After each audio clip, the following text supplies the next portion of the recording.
Bueno, seguimos y hoy día hemos estado enfocados en Parlamento. Tuvimos una senadora y estábamos con la senadora Bodano y ahora yo les decía, estamos con un diputado de la República, don Patricio Briones. ¿Cómo está, diputado? Gracias por venir. Muchas gracias, Francisco. En otra vía nos tocó en otra vía, la vida del deporte. Yo lo entrevistaba como periodista deportivo y usted como deportista destacadísimo, ¿cierto? En el básquetbol. Estábamos hablando del básquetbol, está bonita la NBA y el básquetbol nacional. Lindo. Época de finales. Ojalá sí, esa transmisión del partido del básquetbol chileno no sea solamente un hecho aislado, sino que en el futuro ya un recurrente en la pantalla nacional. En el sur la rompe el básquetbol, es muy lindo eso. Yo creo que el deporte en Chile todavía es mirado como en menos. No solamente el fútbol, el balompié siempre se va a llevar la pantalla, pero el deporte el básquetbol, el voleibol, el ciclismo, el balonmano, son disciplinas que realmente llaman la atención y deberían tener mucho más espacio en la televisión abierta. Usted diputado y el Bio Bio, ahí estaba Petrox, ¿se acuerda? Sí, Petrox, Universidad de Concepción, Naval, también. Muchos equipos que la historia ha ido dejando un poquito en el pasado. Bueno, nos metemos en lo que nos convoca hoy día y un tema menos alegre. Esta situación lo estábamos hablando con la senadora Bodanovich del CAE. Sí. ¿Qué le parece? ¿Cuál es la postura suya? ¿Cuál es la postura del PDG? Porque ustedes en el fondo son un partido que tiene y una bancada que tiene una característica particular, que hay distintas visiones ideológicas, pero dicen que lo que los une es la preocupación por la clase media. Nos preocupa mucho lo que está pasando con la clase media emergente, principalmente por este ataque artero a las cuentas. Parece un ataque artero. Artero a las cuentas.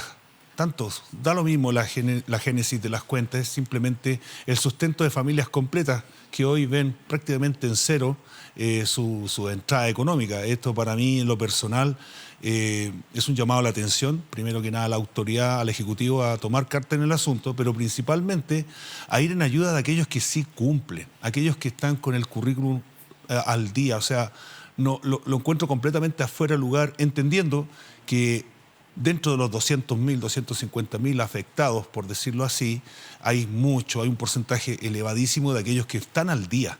Y por una situación puntual pueden tener un desfase de un mes y medio, que no creo que sea lo suficientemente grave para quedar prácticamente estancados con sus montos retenidos y que, bueno, Dios sepa qué va a pasar con ellos en el futuro inmediato. La Tesorería General de la República emitió un comunicado, ahí lo vamos a revisar, en el que explica esta situación y dice: la mayor parte de los embargos ejecutados han recaído sobre deudores con ingresos iguales o superiores a 3.500.000 pesos mensuales. A la fecha, más de 1.500 personas han sido embargadas, lo que corresponde a un 5% del total de casos que han regularizado su deuda a través de convenios. Bien. El tema es que, por ejemplo, hay otra más también. Otra gráfica. Ahí está. El hecho de que las medidas de embargo aplicadas hasta ahora se hayan concentrado en contribuyentes con mayores niveles de ingreso o alto patrimonio no implica la suspensión del proceso ni limita la adopción de futuras acciones respecto de quienes mantengan obligaciones pendientes sin regularizar. Primero, no hay marcha atrás. No hay marcha atrás. Es medio amenazante también el comunicado. Sí, es duro. Pero uno también hace doble clic en cifras y se ve que el perfil de los deudores del CAE en su mayoría proviene de la educación técnica y el 27% desertó de su carrera. Entonces, más allá de estos casos, que de gente que tiene una buena renta, etcétera, tener una buena renta no significa que tiene una buena situación económica. Muchas veces tuvo obligaciones, tiene familiares enfermos, etcétera, etcétera. Entonces, ¿cómo lo ve toda esta polémica? Bueno, la verdad, la génesis de toda esta situación hay que separarla. Primero, una cosa es una expropiación y otra cosa es un fallo judicial ejecutoriado, como en este caso la retención de ciertos recursos. La situación en Chile con la actual crisis en el Medio Oriente nos tiene prácticamente contra las cuerdas. Hay un fallo estructural, lo que es las arcas fiscales, y esto se traduce en la urgencia de recaudar. Lo más probable es que la TGR, en este tipo de situación, trata principalmente de dar una señal, que se van a hacer las cosas bien, pero no creo que sea prudente atacar directamente justamente a la clase media. 3,5 millones hoy, o más de 3 millones, no es una gran entrada económica. Además que insisto, perdón, 3,5 millones para alguien que no tiene deudas, que es solo, que no tiene hijos. No, espectacular. Es distinto para 3,5 millones una familia, alguien que tiene 4 hijos, que tiene una madre enferma, que tiene que mantener, etcétera. Siendo bastante coherente con justamente esa realidad, 3,5 millones no alcanza. Imagínate, una familia, 2 personas, 2 niños, 3 niños, arriendo, vehículo, servicios básicos, deuda, porque definitivamente Chile es uno de los países con mayor deuda per cápita, a nosotros como legisladores nos hace una luz de alarma. Insisto, creo que esto se está generando todavía retenciones, esto va evolucionando independiente de los llamados, en este caso de los comunicados de parte de la TGR, esto sigue avanzando. Y si no somos reactivos, tenga la seguridad que esto podría empeorar. Ustedes son importantes muy en la Cámara de Diputados, son una bancada de 13 miembros, pueden mover el péndulo. Fueron muy importantes para el primer proyecto importante de este gobierno, la mega reforma, pasó rápido. Usted, que tiene una vocación y su partido de clase media, este tipo de instancias, ¿lo incomodan? ¿Lo hacen como pucha? No comulgan mucho con lo que nosotros prometemos en campaña, lo que pensamos, lo que es nuestro discurso, que nos une el interés por un tipo de ciudadano, la clase media, la persona a pie más allá de nuestra ideología. Incomoda, definitivamente incomoda. Nuestro electorado justamente yace en entre lo que es familia de socioeconómico a nivel C, C1, D, aquellos que les cuesta mucho llegar a fin de mes por razones varias, sueldo mínimo básico, mucha carga impositiva, encarecimiento de la cadena productiva, hidrocarburos por los cielos. Tenga la seguridad que nuestros planteamientos tienen 2 ejes fundamentales. Uno, cuidar a nuestras pymes también. El motor de la economía, tanto local como estructural, depende de las pymes. Más allá de inversiones de alto impacto, industrialización o diversificación, es la pyme la que a nosotros nos preocupa. Ahí yacen cerca de 250.000 posibles pymes que pueden quedar prácticamente fuera de juego si las cargas impositivas siguen siendo voraces. Es por ello que parte de nuestra retórica es tratar de mantener en 12,5 permanente, por lo menos en 2 o 3 años, para que se mueva la economía, una economía que viene estancada hace bastante tiempo a un crecimiento del 1.8, 2.0 anual, que no nos sirve para un país como Chile. ¿Sabe qué pasa, diputado? Que ese discurso, que lo considero coherente a lo que ha sido la base del discurso del PDG, que le fue bien ahora en la campaña presidencial con el candidato Parisi, un muy buen rendimiento, lo proyecta, lo que tienen ustedes con estos 13 diputados, una bancada, que eran 14 además en su momento. Uno dice, ¿cómo respaldar de manera coherente proyectos grandes del gobierno? La mega reforma, por ejemplo, que tienen que ver con medidas transversales, pero otro tipo de medidas que atacan directamente a la clase media, lo que acabamos de hablar del CAE, los recortes, por ejemplo. Entonces ahí tu electorado, ¿qué dice? A ver, pero ¿cómo ellos votan en bloque todo lo del gobierno? Pero resulta que en estas cosas, que son directas, que no pasa por ellos, se nos perjudica. Hay que separar las cosas. Primero que nada, la idea de legislar no significa que el proyecto esté aprobado. Simplemente desmarañamos un libelo propuesto por el Ejecutivo, que en este caso tenía una cantidad de tecnicismo importante, dejando de lado el factor humano. El factor humano está representado justamente por las pymes, que en algún momento se quería eliminar las franquicias tributarias que permita al CENSE capacitar a cerca de 500.000, 600.000 personas en actividades laborales quizás de mediano o bajo tecnicismo, que a la larga sí permiten oportunidades de empleo para muchos que quizás no tengan la academia. Lo otro, todo lo que tiene que ser la diversificación, la reinvención de regiones como la que yo represento en el Biobío, que ha tenido un impacto tremendo de la desindustrialización, la fuga hace 24 meses de Huachipato, que hoy ve unas pequeñas luces con la venta de Huachipato, las instalaciones para ASA, que va a ser justamente por intermedio de tecnología eléctrica, la generación de metalurgia nuevamente, que ofrece una cantidad mínima de empleo, pero que le da luces de esperanza a un montón de personas que justamente quedaron en la calle sin posibilidad de reconvertirse. Un tema no menor. Francisco, nosotros en la región del Biobío tenemos cerca de 90.000 personas sin trabajo. Y hoy tenemos temas en temas portuarios, temas de pesca, temas de empleabilidad y principalmente de innovación. Totalmente alineada con lo que es el discurso suyo. Entonces, por ejemplo, yo le muestro acá un titular que tiene que ver con lo de los recortes. Usted me decía, incomoda lo del CAE. Salud municipal, salud y municipalidades alertan complicaciones en la campaña de invierno por recortes y retrocesos en transferencias de recursos. Esto le pega directamente a su electorado, y no hablo del electorado como un voto, sino a la gente que ustedes lo apoya, que creen en ustedes. Por eso, debe ser incómodo para ustedes. No es incómodo, porque en el fondo me he alineado con un sinnúmero de actores justamente del Biobío en hacerle el llamado de atención al gobierno para evitar los recortes presupuestarios tanto para el gobierno regional y si también hemos sido actores partícipes de que justamente el 3% no es justo para temas de seguridad, hablando de lo que es la zona macrosur, temas de salud, con los recortes de cerca de 7.000 millones para los 3 hospitales críticos de la 8ª región, Los Ángeles, Talcahuano y Concepción. Y por qué no decirlo, creo que estos recortes afectan a un montón de temas que incluso pasan desapercibidos. Educación es la que más sufre. Primero porque ya tenemos los SLEP, que están prácticamente desfinanciados, lo que va a hacer que en algún momento tengamos que vivir números, o en este caso se podría incrementar el número de cesantes en áreas críticas, como justamente lo que son los profesores y docentes encargados justamente de sacar adelante comunas como son Coronel, o en este caso Tomé, las más afectadas. Usó una frase usted, combina 2 palabras.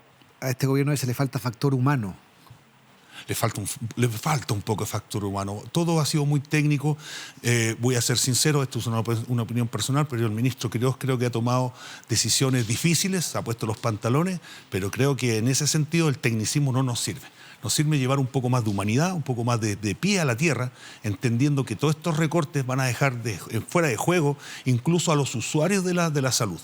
¿Por qué? Porque estos recortes en el área de salud son críticos para hospitales como son el de Higueras y específicamente el Guillermo Gran Benavente, el hospital base de Concepción. Decía ahí mismo en el primer bloque el tema que el ministro intenta hacer una cosa general de que el Estado debe ser más liviano, que con todo un tema ideológico, pero hay lugares donde solo hay Estado, como lo que usted está mencionando acá. Lugares donde si el Estado se debilita, la gente simplemente no tiene acceso ni a salud, ni a educación, etcétera. Más que no tenga acceso, simplemente les hipotecas la posibilidad de una atención como la gente. Sí. Hablamos de temas sensibles como el mismo traslado de los pacientes, hablamos de la disponibilidad de salas de operación, en este caso de los quirófanos, hablamos de sistemas de trato a aquel que no vive en el perímetro central, vive en zonas rurales. Creo que el único, podríamos decir, y aquí lo quiero decir abiertamente, que puede dar otra luz de esperanza es la reposición del hospital de Tomé. Una situación que venía suscitándose hace ya 13, 14 años y que por esta semana nos da quizá un pequeño empujón emocional en una región que yo represento y que lamentablemente no ha tenido quizá la atención por parte del Ejecutivo, excepto por los temas de los incendios, para sacar adelante esta iniciativa que le haría muy bien a los cerca de 820.000 personas que viven en el perímetro central. Hablemos de la acusación constitucional al exministro Grau. ¿El PDG va a apoyar? El PDG va a mantenerse en reflexión. Hasta en reflexión. Hasta que esté discutida justamente en la sala todos los antecedentes. ¿A usted qué le parece? Me parece que es importante en el mandato que tengo por parte del electorado que me puso en esta posición a saber la verdad. Y en ese sentido hay un ánimo personal de entender esto, si es un eslogan o son datos. Ustedes saben que en esto hay que entender que un sector de la política dice que esto es solamente parafernalia, que son propaganda, que son chimuchina, pero hay otro sector que dice que son datos, no es relato, son números, y en el fondo, en mi pequeño criterio, creo que es importante darle una señal a la ciudadanía de que es posible una defensa, es posible que pueden haber errores, pueden haber temas conceptuales, y yo quiero saber esa verdad. Ahora, en su mérito se apoyará o en su mérito se rechazará. Sí. Una compañera de bancada suya, Pamela Giles, lo cuestionó por firmarla. Sí. Escuchémosla, mira. Les puedo adelantar, particularmente a nuestros amigos Briones y Olivares, que cayeron chanchitos en la trampa, que la derechita cobarde va a llegar a un acuerdo entre oligarquías en el Senado. Y que este señor va a ser perdonado, por supuesto. Y además, respecto de su pregunta, señalo, si son tan choros, ¿por qué no hacen una acusación constitucional contra Boric? ¿Por qué no hacen la acusación constitucional, si son tan choros, contra quién es el responsable último o no? Dice que cayeron chanchitos usted y el diputado. No. Pamela es una tremenda política, es una mujer con un bagaje increíble, estoy aprendiendo de ella. Hay que entender también otro fenómeno. Yo llevo solamente 8 semanas en el cargo. Y creo que el mandato es ese, poner en la discusión política ¿Dónde está la verdad? ¿Dónde yace la verdad? Y si es tal así, bueno, apoyar o rechazar, eso ya te lo comenté. Ahora, hay otros temas ahí, entre líneas. Yo no soy el choro, son choros los otros, los que tienen que tomar decisiones respecto a si el exmandatario tiene responsabilidad política en esto. Usted me dice que está llegando a este cargo hace 8 o 9 semanas, está en una etapa de acomodarse. Exactamente. Y es rápida esa, la gente quiere resultados, etcétera. Sí. Y me dice, estoy aprendiendo mucho, Pamela Giles. Sí. ¿Ya? Que sabemos que tiene una capacidad de conectar, una comunicadora, además tiene una performance muy atractiva y la gente la ha premiado con votaciones importantes, mayoría nacionales. ¿A usted le acomoda ese tono? Y en este caso de una correligionaria, pero a veces cuando uno lo ve en el diputado Manucheri o lo que uno ve en el diputado Kaiser, etcétera. ¿Le acomoda este tono de derechita cobarde, oligarquías? ¿Usted cree que suma eso? Yo creo que la discusión política tiene que estar siempre construida en el sentido común, ¿ya? Creo que Pamela es una tremenda representante de un sector importante de la ciudadanía, pero sí también efectivos perfiles como el nuestro, que representamos al otro. Aquí va a dar quizá una frase para el recuerdo. Yo me vengo bajando de la micro hace 8 semanas. Seamos sinceros. Y conocer justamente este tipo de perfiles me ayudan también a ir creando el mío. Yo soy más dialogante, no me gusta la confrontación, me gusta el buen diálogo. Creo que cuando uno construye buenas relaciones, y lo digo en este tono, con tanto la izquierda dura y así también la derecha conservadora, no tienen que haber adjetivos extras. ¿Por qué? Porque somos personas, eso es lo primero. Y segundo, las soluciones son justamente para el ciudadano que cree en esas personas. Y más allá de los eslogan, creo que es importante acercar a la ciudadanía. El Congreso no es solamente 4 paredes donde se toman decisiones y donde se representa un clamor popular que requiere urgencias, pero así también soluciones concretas. Y esto eso es lo que yo represento. de acusar al presidente Boric, ¿cómo lo ve como Por el momento, una performance comunicacional? A ver, yo creo que acusar al exmandatario va a depender todo en su mérito. Primero tenemos que ir dilucidando qué sucede con el ministro Grau y seguir con las urgencias. O sea, no la descarta si es que... Es que no puedo descartar nada. Recién estamos entendiendo y desmarañando situaciones heredadas. O sea, hablamos de un ministro Quirós que está reaccionando a un déficit fiscal. Estamos hablando de propuestas del Ejecutivo que tratan de llevar esto a una recaudación importante. Nosotros tenemos que poner desde el Congreso los pies del Ejecutivo en el piso. Nosotros tenemos que ir tratando, y en ese sentido el mensaje es claro, no podemos jugar y ser politólogos, o en este caso vivir de demagogia. Tenemos que tratar de ser concretos y con datos, no con relatos. Johannes Kaiser se subió esto de Pamela Giles y dijo, están los votos, el PDG los tiene, mire. A ver. Nuestros senadores se van a poner la responsabilidad del desastre económico a los pies del nuevo ministro, o van a hacerse cargo de poner la responsabilidad a los pies del que efectivamente dejó el desorden. Y una acusación constitucional contra el expresidente Boric. De hecho, la misma diputada Giles planteó que debiese haber sido ese el punto de inicio. Bueno, la diputada Giles tiene una bancada con 13 parlamentarios, creo que son más firmas que las que necesita para iniciarla. Y fíjese que esto lo planteó el diputado Contreras, que a usted no le va a pasar lo mismo, pero él vino acá el día antes que lo sacaran de la banca, así que después han venido otros diputados del PDG, así que no es que seamos mufas con eso. No. Y él tiró eso en el mes de marzo acá, miren. A ver. Yo creo que es importante hacer una auditoría al gobierno pasado, porque al menos quien habla está estudiando una acusación constitucional contra el expresidente Boric. Recuerda que las acusaciones constitucionales no son críticas políticas, es determinar si hubo negligencia y responsabilidad en la administración del gobierno. Entonces, creo que hay que darle paso. Pienso yo que el realismo político es muy importante. El doctor File se adelantó a esto, lo planteó. Un visionario. ¿Qué le parece? Bueno, yo le tengo un tremendo aprecio a Cristian, independiente de su situación interina con la bancada, pero insisto, yo creo que hay que ir paso a paso. La acusación constitucional contra el ministro Grau, hoy en trámite, en lo personal, me permite saber la verdad. Mucha gente respalda esto. Más allá de las posturas de bancada, que era mantenernos en reflexión que todavía existe, ojo con eso, y tiene que ver justamente con darle una señal a la ciudadanía. Si esto resulta en una aceptación y sale acusado el ministro, Lo más probable es que se venga una al expresidente Boric. Pero ¿quién soy yo? Yo no puedo asegurar algo que no está ni siquiera dentro de nuestros planes cercanos. Nosotros nos estamos ocupando de lo que está pasando en este momento.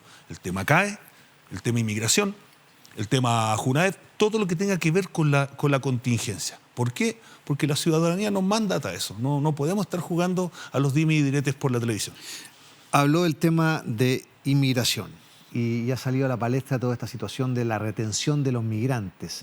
Por ejemplo, habló el alcalde de Arica sobre esta propuesta. Dijo, nosotros no tenemos capacidad, así de simple. ¿Cómo ve esta situación? La explicó el otro día el ministro, pero igual hay cierta confusión. Se habla de una retención que puede ir entre 65, 60 y 180 días. Es tremendo. Todo lo que tenga que ver con la inmigración ilegal es tremendo. Primero porque desbarata todo intento de ordenar no solamente las arcas, sino que el sistema para el chileno. El chileno debe ser prioridad. El chileno tiene que ser el beneficiario y no quizás aquellos que entran por la ventana. Es ahí donde yace también parte de las propuestas del PDG de impulsar algún tipo de iniciativa que mueva a este grupo de recursos humanos y vuelva a su origen, por intermedio de temas como, por ejemplo, la devolución, y esto es un proyecto de ley que ya está en trámite, eventualmente pase luego a discusión, que Pamela Giles obviamente lo está impulsando, de devolverle sus temas aquí perdí el hilo. Este proyecto, en el fondo, el proyecto que devuelve les devuelva y los motive, en el fondo, a regularizar. La plata de la AFP se le devuelve para que se vaya. Se le devuelva la plata. Correcto. De la AFP, exacto. Su ahorro provisional. Sus ahorros previsionales, ¿para qué? Porque dentro de las condiciones que hay para ello está la cláusula de que se les devuelve para que se vayan con un mecanismo que no es inmediato, o sea, no se le paga inmediatamente, tiene un proceso de tiempo, de modo que se cumplan esas garantías, de modo que en un periodo no mayor a 1 año, 2 años, pueda irse prácticamente con sus recursos. Pero hay otras que se están evaluando. Creemos que el Ejecutivo debería tener, más allá de temas como la zanja o las barreras, los escudos, temas de regulación del paso físico de esta gente que de verdad le hace daño a ciudades fronterizas, no solamente en el norte, también en algunas...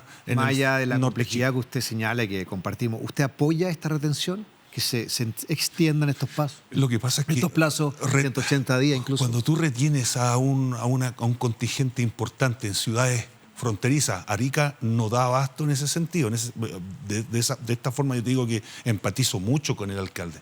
Chile como nación debería tener procesos mucho más eficientes para expulsar a aquellos que entraron por la ventana. Y aquí separo inmediatamente el concepto del que viene a aportar del que viene solo a delinquir o a hacer problemas. Jorge Correa Sudil habló que estos serían como campos de concentración. Inhumano, completamente. No comparto el hecho de retenerlo en campos de concentración. No corresponde. Perfecto. ¿Ha sido desilusionante para usted la performance del gobierno en términos de seguridad, que fue una bandera total en la campaña? Es más, bueno, ya salió una ministra. ¿Le parece que hay un segundo tiempo en ese tema, en este año al menos, con el ministro Arrau? Y acá hay 2 cosas que me gustaría definir. 1, se trabajó en silencio, pero la prensa y las presiones mediáticas hicieron que la ministra Steiner tuvo que dar un paso al lado. También hubieron temas interinos en el Congreso. Pero para usted la responsabilidad que ella caiga de la prensa y no... No, de las presiones mediáticas más que de la prensa. Presiones innecesarias. Creo que la ministra Steiner tiene un perfil bajo increíble. No voy a negar, públicamente le manifesté que estaba haciendo bien la pega. Lamentablemente no soy el dueño de la verdad absoluta, sufrió lo que sufre generalmente aquellos que a veces son débiles desde el punto de vista comunicacional. ¿Se equivocó el presidente al pedirle la renuncia? ¿Cree usted fue o injusto? Yo creo que fue injusto. Mira. Yo creo que fue injusto. El ministro Arrau está viviendo los placeres de esa gestión. Seamos sinceros, en una semana no puede haber tenido los mismos resultados y bueno, logró este veranito San Juan que le da un poco de crédito. Este ministro ha mostrado una cintura política, una experiencia, una capacidad de manejar este animal. Exactamente. El ministro Arrau tiene mucho más cancha, es una persona con lead, o sea, tiene los argumentos, tiene el bagaje, pero principalmente tiene un manejo comunicacional importante. La ministra Steiner, una mujer con un perfil mucho más bajo, ejecutivo, lamentablemente no muy mediática, y eso a la larga... La gente generalmente se lo cobra, pero más que nada por los eslogans que aparecen mucho de repente en la pantalla. Oiga, ¿y qué le parece este proyecto que existe, que también ha generado polémica, de modificar la ley Naín Retamal? Me parece poco adecuada a los tiempos que estamos viviendo. Y lo voy a tratar de definir de una forma bastante práctica. Carabineros de Chile es uno de los servicios públicos con menos beneficios que tiene este país. Una institución que tiene un respaldo y principalmente tiene una credibilidad y una reputación importantísima en el orbe. Una de las instituciones que mejor ha llevado sus procesos internos, independiente de las manzanas podridas. Por favor, independiente, porque no podemos echar a perder toda la caja por asuntos puntuales, pero policías del mundo vienen a perfeccionarse acá. Y justamente proteger a este contingente del malhechor, del crimen organizado y de los ataques sostenidos de ciertos sectores, no van a cambiar ello. Entonces me parece que la ley Naín Retamal es un buen aliciente para proteger justamente a esta Legión Verde que hace lo posible por mantener todavía el Estado de Derecho como corresponde y de una forma bastante profesional. La diputada DC Natalie Castillo, PC, Natalie Castillo, DC de ayer de Huenchumilla, estuvimos acá. La diputada Castillo del PC, también habló Diego Chalpren de RN. Sí. Juntamos estas dos declaraciones, miren, sobre esta temática. En ningún momento nuestro proyecto plantea eliminar garantías a carabineros o darle menos derechos de las funciones que ellos realizan. Muy por el contrario, tratamos de proteger la manifestación social y también agregar algunas sanciones que son importantes cuando los agentes del Estado vulneran a las personas en sus derechos fundamentales. Por lo tanto, creemos que una vez más el presidente de la República no es claro, confunde a la ciudadanía, no es certero en lo que plantea, principalmente con nuestra bancada, que es responsable a la hora de proteger la protesta social en momentos que sabemos en la calle se cometen diversas lesiones y consideraciones por parte de carabineros. Sectores que quieren derogar la ley Naín Retamal es profundizarla y por eso vamos a presentar una iniciativa que compone 5 medidas concretas para fortalecer la protección a nuestros policías, para que haya una legítima defensa privilegiada cuando ellos están de franco, para que haya un reconocimiento póstumo una vez que las personas han fallecido como mártires de la institución, para establecer una mayor rigurosidad en la responsabilidad penal adolescente cuando se trate de las policías y otras iniciativas que van en esa dirección. Nuestra opción es fortalecer y apoyar a las policías. Esa es la opción de Renovación Nacional. Interesante. El senador Cruzcoque incluso dijo, creo que no tiene ningún asidero social este proyecto. No. A ver, me parece bastante prudente algunas de las palabras de la diputada Castillo respecto a quizá tocar algunos aspectos, pero creo que quitarle atribuciones a Carabineros es prácticamente empoderar a los sectores más violentos. Y no hablo solamente de un sector de la sociedad, hablo del que está fuera de la sociedad, el delincuente, el criminal, ¿cierto? El anarco.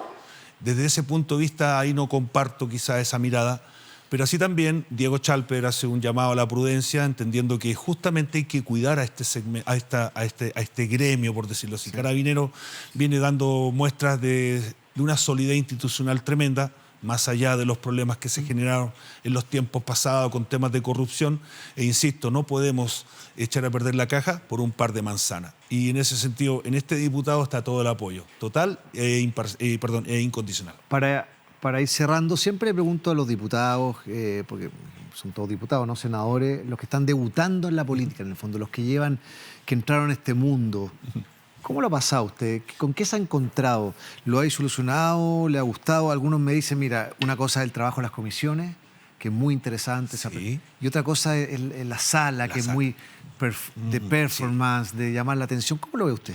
¿Cómo ha sido este periodo? Voy a ser bien sincero, Francisco. Usted trabajó en el alto rendimiento. Sí, trabajé en el deporte de alto rendimiento, sí, de élite. Jugó afuera, fue seleccionado. Sí. ¿Cómo es el alto rendimiento político? Wow, es chocante. Todavía se ven cosas que pensé que iban a estar erradicadas en esta nueva legislatura y me llama poderosamente la atención. ¿Cómo qué? Sin nombre y todo. ¿Qué cosas vio? Los dimes y diretes dentro de la sala cuando se discuten temas sensibles.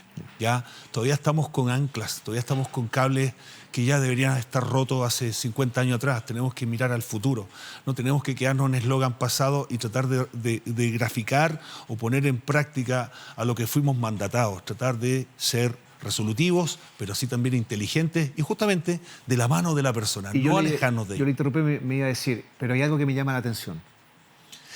que hay ánimos. Somos 70 y tantos nuevos diputados y en ese sentido el diálogo ha sido fundamental. Yo estoy sentado al medio, represento un centro casi natural. Nos tratan de que somos pivote o que somos bisagra. Algunos nos dicen que somos fachos y otros comunachos. Usted era pivot. Ya, no, pero esa era mi función como deportista. Pero dentro de la Cámara lo que más me ha llamado la atención es justamente el conato barato. Decirse cosas y llamar al reglamento. Creo que eso no suma a la discusión política y justamente dentro de mis acciones he tratado de ser muy conciliante y dialogante con ambos sectores para que lleguemos de mejor forma y la gente empiece a aprobarnos más del 2%. Esa es mi tarea. Creo que han sido 8 semanas muy enriquecedoras. Quiero tratar de no ser irrelevante en esta discusión. Por eso quizás firmé más allá de los resultados políticos, porque aquí a mí no me van a evaluar por una encuesta. A mí me tienen que evaluar las personas que creyeron en mi perfil y en mi ideario para llevar justamente alguna solución real a la 8ª región del Biobío, a quienes mando un tremendo saludo. Diputado Briones, muchas gracias por venir a Cadena Nacional. Gracias, Francisco. Que esté muy bien. Y nosotros comenzamos a despedirnos agradeciéndoles también a ustedes por acompañarnos y nos reencontramos mañana a las 11 de la noche acá en Cadena Nacional. Que estén muy bien. Vamos.